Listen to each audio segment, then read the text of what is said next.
get in the water with these massive bull sharks, you'd have to be a dummy. All right, let's get him on the board.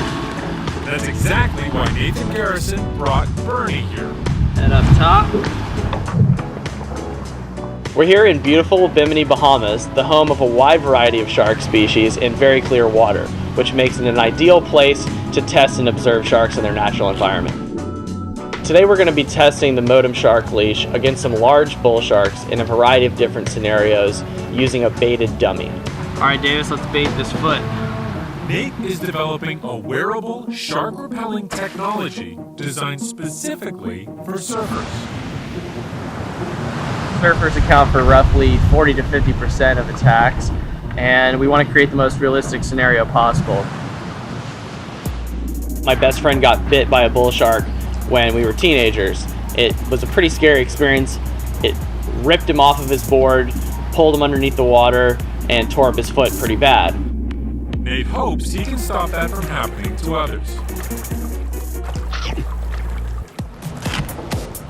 A surf leash is an essential piece of equipment for any surfer. Therefore, it's really convenient that we've built this technology straight into the cuff.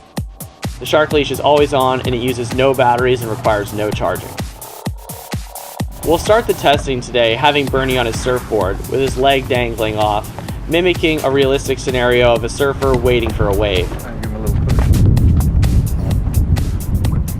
We'll record the interactions through a number of different cameras and observe the sharks as they either bite the foot, which we hope doesn't happen, or react and are repelled by the shark leash.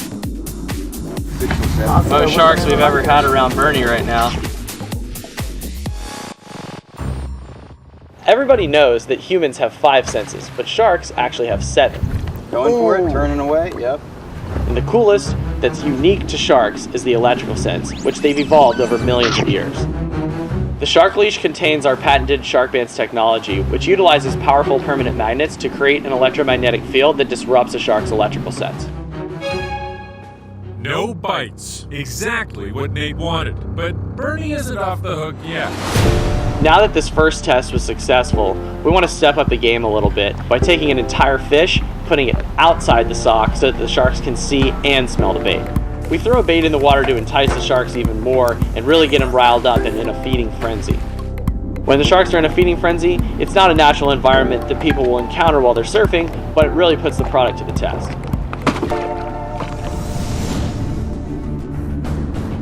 He knew it was there and he still didn't take it.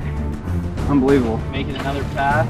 We've got full fish on his leg in addition to bait pieces surrounding him. Shark still won't bite.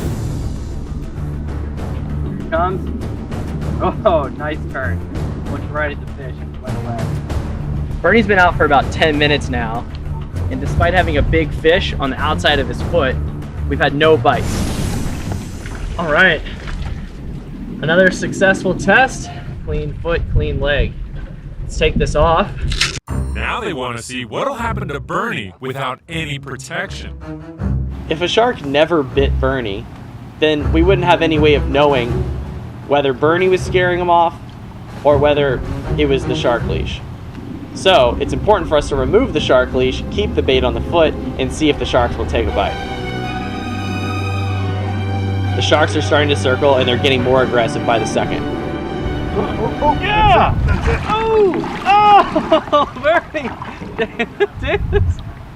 Bernie! No! Bernie attack! Bernie got ripped! We just saw Bernie get his foot ripped off by a bull shark after only 2 minutes of being in the water. This goes to show why even one bite can do a ton of damage. Most attacks happen because of a case of mistaken identity or a hit and run, and that's what Sharkbanz are designed to reduce the risk of. Contrary to what people might think, I actually love sharks. The goal here is to allow people and sharks to coexist so people can understand a bit more about them and hopefully improve their general opinion of sharks.